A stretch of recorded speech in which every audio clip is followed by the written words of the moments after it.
दोस्तों, आज की कहानी है नई बहू। तुम्हारी माँ ने तुम्हें दाल रोटी बनाना भी नहीं सिखाया क्या?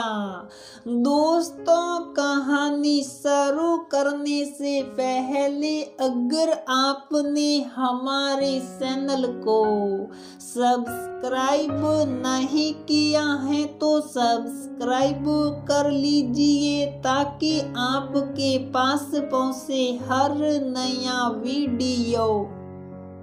हाय, बहुरिया की रोटी गोल नहीं, कैसी रोटियां बनाई हैं बहू? क्या सिखाया है तेरी माँ ने? क्या अब इस घर में जली कटी रोटियां खानी होगी? निर्मला जी ऐसे दहाड़े मार रही थी जैसे सिर पर बड़ा बम गिर गया हो। नई नवेली पोता बहू रेवा आई थी घर में, एक हफ्ते पहले ब्याह कर बड़े पोते निखिल के साथ आज पहली रसोई थी उसकी। डरते डरते सब कुछ बनाया था, इतने सारे व्यंजन की पूरा टेबल भरा पड़ा था। उनकी हाय तौबा सुन रेवा की आंखों में आंसू आ गए। अपने घर में कभी रसोई में कदम नहीं रखा, पढ़ाई लिखाई का बोझ और ऊपर से माँ दादी का दुलार। संयुक्त परिवार में पली बड़ी रेवा को बड़े नाजों से पाला गया। पिता और सासा के बीच इकलौती लड़की। दादी ने माँ और सासी से सख्ती से कह दिया था, मेरी लाडो ना जाएगी रसोई में। उन्हें क्या पता था कि आज सिर्फ रोटी गोल न होने के कारण उनकी लाडो को इतना सुनना पड़ेगा। जब की वीडियो देख देख कर ही सारा खाना बड़े जतन और प्यार से बनाया था। कुछ माँ और सासी से भी पूछ लिया था, लेकिन रोटी बेलना तो अभ्यास की बात थी, एक दिन में कैसे ठीक हो। उसकी आंखों में आंसू देख सासू माँ वसुधा जी अपनी सास से बोल पड़ी, माँ आप सिर्फ रोटी देख रही हैं, सारे खाने का स्वाद तो लीजिए। देखिए ना बहू ने कितना कुछ बनाया, खास कर आपके लिए। बिना लहसुन प्याज के मगज और काजू की ग्रेवी वाला पनीर। उम्र के 80 पड़ाव गुजार सुखी सासू माँ को बच्चों की तरह बहलाते हुए बोली वसुधा जी। निर्मला जी ने प्लेट में परोसी सब्जी और रोटी के टुकड़े के साथ जबान पर धरा तो आंखें चमक उठी। हाय, स्वाद तो बहुत है बहू रिया के हाथों में। देखो तो कैसा पकाया है ये तारी वाली सब्जी। याद दिला दिया जब मैं नई नई आई थी, सास ने मतलब तेरी दादी सास ने फरमान सुना दिया, कुछ अलग बना के खिलाओ तो जाने। मैं भी जी जान से लग गई। 50 लोगों का खाना 2 घंटे में बना के धर दिया, और ऐसे ऐसे व्यंजन जो जिंदगी में मेरे ससुराल वालों ने सके नहीं थे। आज वही दिन याद आ गया, लेकिन फिर भी कहूँगी, रोटी गोल नहीं तो देखने का सारा मजा खराब। मुस्कुराते हुए नई बहू को छेड़ा और सारा खाना खत्म कर दिया। घर में सब जानते थे कि निर्मला जी खारा बोलती हैं, लेकिन उनका मन छोटे बच्चे सा साफ था।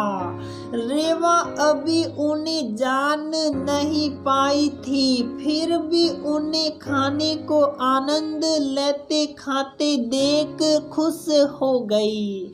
खाना खत्म कर रेवा को इशारे से बुलाया। रेवा गई तो उसका हाथ थाम सूम लिया और अपनी पोटली से वो कंगन निकाले जिसे का जिक्र भी बहू या बेटी कर देती तो लगता अपनी जान दे देगी। अक्सर दोनों बहुएं और इकलौती बेटी उन्हें सिडाने के लिए कह देती, माम ये कंगन हमें दे दीजिए। तो सीख उठती, क्यों दूं ये कंगन, मेरी मरी माँ को निशानी है ये, खबरदार।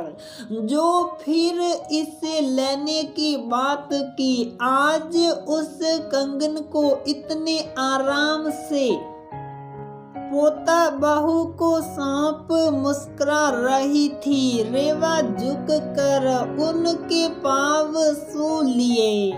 खुश रह बिटिया, ऐसे ही परिवार का पोषण करती रह, परिवार को संभाल कर रखना बिटिया। कहते कहते उन बुढ़ी और सुख सुखी आंखों में नमी आ गई, जिन्होंने इस परिवार को फलते फूलते देखा था। आंखों से कुछ बूंदे उनके जुर्रीदार गालों पर ढुलक आए। रेवा ने उन्हें अपने उंगलियों से पोसा और जाने कैसी एक ममता का भाव सा उपजा उसके मन में कि उसकी आंखों में आंसू आ गए जब सब ने उस कंगन की कहानी कही। उससे तो उसका मन भीग गया। दादी सास के प्यार में, माँ मुझे आज आप गोल रोटियां बनना सिखा दीजिए। कल मैं दादी जी गोल रोटियां परोसना चाहती हूँ। जो विश्वास और प्यार उन्होंने मुझे सौंपा है, मैं उसका मान रखना चाहती हूँ माँ। वसुधा जी ने बहू का माथा सूम लिया। बेटा, माँ खारा बोलती है, लेकिन वो बच्चों की तरह पवित्र हैं। उनके किसी बात को दिल से ना लगाना। और हाँ, देखना, मैं एक दिन में तुम्हें उनकी पसंद की रोटियां बनाना सिखा दूंगी। अगले दिन सभी के साथ दादी जी को थाली परोसी गई। गरम गरम सुंदर रोटियां देख वो हैरान थी। रेवा उन्हें देख मुस्कुराने लगी। रोटी का एक निवाला तोड़ दादी माँ के मुंह में डाला तो बुजुर्ग आंखें से आंसू बहने लगे। तभी वसुधा जी बोल पड़ी, माँ देखिए तो आज की रोटी गोल है ना। कल दिन भर इसने रोटी बेलने का अभ्यास किया है, सिर्फ आपके लिए।